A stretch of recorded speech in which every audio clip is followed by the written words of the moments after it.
उस समय बाबूलाल मरांडी पर भरोसा किए और अन्नपूर्णा देवी पर भरोसा किए, लेकिन भाकपा माले जो लगातार कह रहा था कि सामाजिक न्याय की लड़ाई लड़ने वाली ताकत, जनता के सुख दुख में रहने वाली ताकत है, तो वो भाकपा माले और कॉमरेड महेंद्र सिंह की पार्टी है। लेकिन आपने उन दल बदलुओं के ऊपर में भरोसा किया और 2019 के लोकसभा चुनाव में बाबूलाल मरांडी और अन्नपूर्णा देवी को आप तमाम लोगों ने माले को जो लगातार 2004 से लेकर के 14 तक हम भारतीय जनता पार्टी को अकेले भाकपा माले के दम पर चुनौती देते रहे। क्या ये भारतीय जनता पार्टी के लोग कौन हिंदू हैं वो तय करेंगे। आज भाजपा के लोग अक्षत लेकर के घूम रहे हैं। उन भाजपाइयों से पूछिए कि ये अक्षत बांटने से मेरा बेटा का नौकरी मिल जाएगा क्या? क्या यहाँ का महंगाई खत्म हो जाएगा क्या? कि जिस भाजपा को हम वोट देते आए हैं, क्या कोडरमा के विकास के लिए, कोडरमा की जनता के लिए, चाहे वो रविंदर राय का जमाना हो, चाहे आपके बाबूलाल मरांडी का जमाना हो, चाहे आज अन्नपूर्णा देवी का जमाना हो, कभी कोडरमा की जनता के हित में वो काम किया है क्या? अभी 2024 में ये अक्षत गुड़ी के चक्कर में रह गए तो आज गरीब के जो अनाज मिल रहा है 5 किलो 10 किलो परिवार पर जोड़ करके वह बंद हो जीता और वो अन्नपूर्णा देवी राजद छोड़ करके और भारतीय जनता पार्टी की गोद में चली गई। जो कल तक कह रही थी कि देश के अंदर में सेकुलरिज्म के लिए, सामाजिक न्याय के लिए हम लड़ेंगे, लेकिन अपनी कुर्सी के लिए, अपनी संपत्ति को बचाने के लिए भाजपा के गोद में चली गई।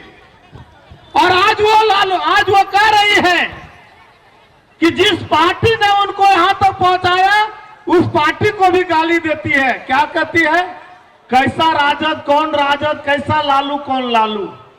हम इसलिए बात आप लोगों से कहना चाहते हैं, यहां के अकलितों को, यहां के दलितों को, यहां के पिछड़ों को, कि आप लोग उस समय बाबूलाल मरांडी पर भरोसा किए और अन्नपूर्णा देवी पर भरोसा किए, लेकिन भाकपा माले जो लगातार कह रहा था कि सामाजिक न्याय की लड़ाई लड़ने वाली ताकत, जनता के सुख दुख में रहने वाली ताकत है, तो वो भाकपा माले और कॉमरेड महेंद्र सिंह की पार्टी है।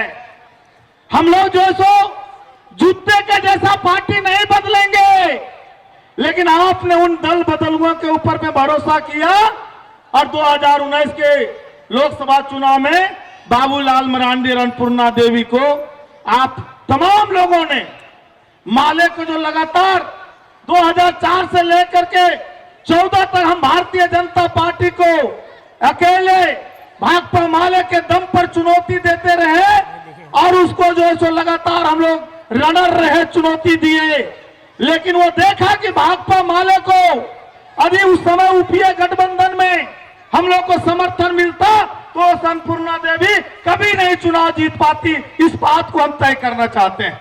हम दूसरी बात कहना चाहते हैं कि आज इस जन सैलाब में जो लोग आए हैं, हम लाल लहर के सिपाही हैं। हम देखते हैं कि हम भारतीय जनता पार्टी के शिकार हो जाते हैं। जब हम लोकसभा का चुनाव लड़ते हैं तो उस समय हमारा धनवार में, बगोदर में हमारा वोट घट जाता है, लेकिन जब विधानसभा का चुनाव लड़ते हैं तो हमारा वोट बढ़ जाता है। हम वही वोटर हैं, वही कैडर हैं, वही नेता हैं, इसको हमको याद रखना है। यदि आप 2024 में संकल्प लेने आए हैं तो महेंद्र सिंह कहते थे कि हम लड़ेंगे, हम जान दे सकते हैं, लेकिन आपके साथ गद्दारी नहीं करेंगे। आज ये जन सैलाब ने दिखा दिया है कि 2024 जो है वो देश और पूरे कोडरमा के लिए एक बदलाव का एक जो है सो लहर होगा। और ये बदलाव जो दीपंकर जी ने भी घोषणा किए कि हम लोग आज से ही 30 जनवरी तक एक जन संकल्प न्याय यात्रा निकालेंगे। जो आज देश को तोड़ने की बात हो रही है, जो समाज को तोड़ने की बात हो रही है, एक समुदाय को नफरत से देखा जा रहा है। क्या ये भारतीय जनता पार्टी के लोग कौन हिंदू हैं वो तय करेंगे। आज भाजपा के लोग अक्षत लेकर के घूम रहे हैं। उन भाजपाइयों से पूछिए, क्या इस अक्षत को बांटने से जो हमारा महंगाई बढ़ा है, जो आटा आज से 10 साल पहले 17 रुपये किलो मिलता था, आज वो 45 रुपये किलो हो गया। जो आटा 18 रुपये चावल मिलता था, वो चावल आज 50 रुपये किलो हो गया। जो पैरासिटामोल 25 पैसा में मिलता था, आज 1.5 रुपया हो गया है। जो पेट्रोल 72 रुपये लीटर मिलता था, आज 105 रुपये लीटर हो गया है। जो डीजल 57 रुपये लीटर मिलता था, वो आज 297 रुपये लीटर हो गया है। क्या इसी सवाल को जनता जब पूछती तो मोदी जी ने देखा कि 10 साल में हम क्या जवाब देंगे, इसीलिए आपके घर में अक्षत लेके जा रहे हैं। आप पूछिए कि ये अक्षत बांटने से मेरा बेटा का नौकरी मिल जाएगा क्या? क्या कोडरमा में ढिबरा चालू हो जाएगा क्या? क्या यहाँ का महंगाई खत्म हो जाएगा क्या? जो कॉलेज में टीचर नहीं है, प्रोफेसर नहीं है, इस अक्षत बांटने से लोगों को नौकरी मिल जाएगी क्या? यदि ये नौकरी मिल जाएगी तो जरूर अक्षत का स्वागत कीजिए, और नहीं तो ये अक्षत नहीं है, आपको इस देश में एक अंधकार युग की ओर ले जाना चाहता है। धर्म के आड़ में भारतीय जनता पार्टी सत्ता के लिए अपना उल्लू सीधा कर रही है। अब ये बात हम लोग बोलेंगे तो लोग बोलता है, माने के लोग हम लोग धर्म से लेकर के राजनीति को अलग अलग चीज देखते हैं। धर्म एक अलग चीज है, राजनीति अलग चीज है, लेकिन भारतीय जनता पार्टी को राजनीति पर विश्वास नहीं है, और इसीलिए लगातार वो धर्म का सहारा ले रहा है। और इसीलिए आज तमाम लोगों को 2024 में हम लोग भी कल परसों से हम लोग एक रथ यात्रा निकालेंगे। वो निकाल रहा है कि हम एक जो सो अयोध्या में आपको मंदिर में वो स्थापित करेंगे। हम कह रहे हैं नरेंद्र मोदी जी को और भाजपा के लोगों को जवाब देना चाहिए। किसी कोडरमा की धरती पर 100 कुछ लोगों की हत्या हुई, लेकिन भारतीय जनता पार्टी के सांसद ने कभी आवाज उठाने का काम नहीं किया। इसी कोडरमा की धरती पर आपको देखेंगे अर्जुन साव, जो एक ढिबरा व्यापारी था, जिसको दिन दहाड़े कोडरमा की पुलिस जो सो हत्या कर दी और जला दी, लेकिन आज तक उस अर्जुन साव का हत्या का मामला नहीं उठा। तीसरी में चंदन बर्नवाल और अंशु बर्नवाल को दिन दहाड़े जुड़वा भाई को अपहरण करके गढ़ी के जंगल में जमुई जिला में मार के फेंक दिया गया। उसका हड्डी लाने का भी काम किया तो हम लोग और भाकपा माले के लोगों ने किया, लेकिन आज तक वो अंशु चंद आपके वो अन्नपूर्णा देवी उस परिवार को देखने तक नहीं गई। हम इसलिए बात करना चाहते हैं, वोट आपका है, मकान आपका है, जमीन आपका है, आप जिसको देना चाहते हैं दे सकते हैं, जिसको आपको जो करना चाहते हैं कर सकते हैं, लेकिन एक बात अपने दिल से पूछो कि जिस भाजपा को हम वोट देते आए हैं, क्या कोडरमा के विकास के लिए, कोडरमा की जनता के लिए, चाहे वो रविंद्र राय का जमाना हो, चाहे आपके बाबूलाल मरांडी का जमाना हो, चाहे आज अन्नपूर्णा देवी का जमाना हो, कभी कोडरमा की जनता के हित में वो काम किया है क्या? लेकिन आप एक विधायक हमारा विनोद सिंह है, आज भाजपा के लोग बगोदर के लोगों को पेट गड़ रहा है, लेकिन आज इन्होंने 4-5 साल के अंदर में लगातार जो है सो विकास के लकीर खींच रहे हैं।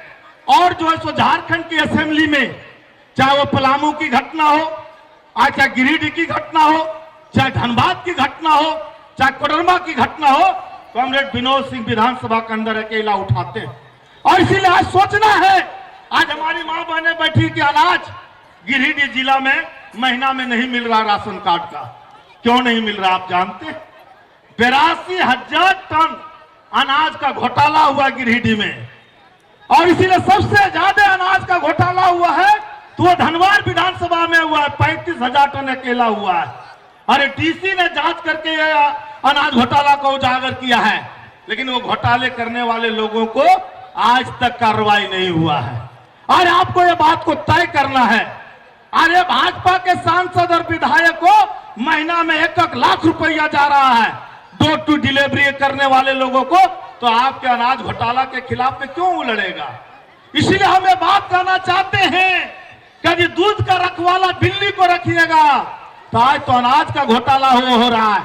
2024 में यदि मोदी जी फिर से आ गए तो ये 5 किलो जो मिल रहा है राशन कार्ड वो भी बंद हो जाएगा।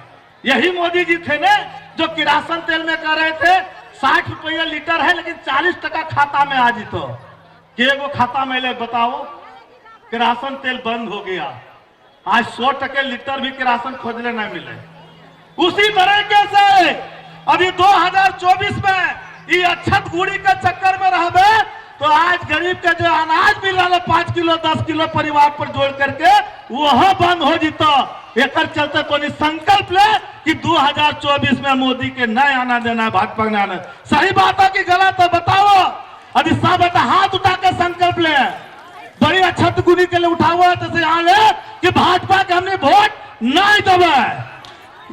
इसी के लेकर के हमने आज यहाँ जमा हो लिया है। और जे भी आदमी आया है धर्म के नाम पर जाना नहीं है। इसी के साथ हम लोग संकल्प लेते हैं कि 2024 में भाजपा को हटाएंगे और इस बार लाल झंडा को हम लोग नारा देते हैं, भाजपा हटाओ देश बचाओ, भाजपा हटाओ देश बचाओ।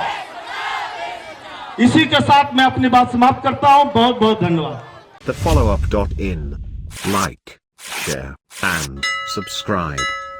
www.thefollowup.in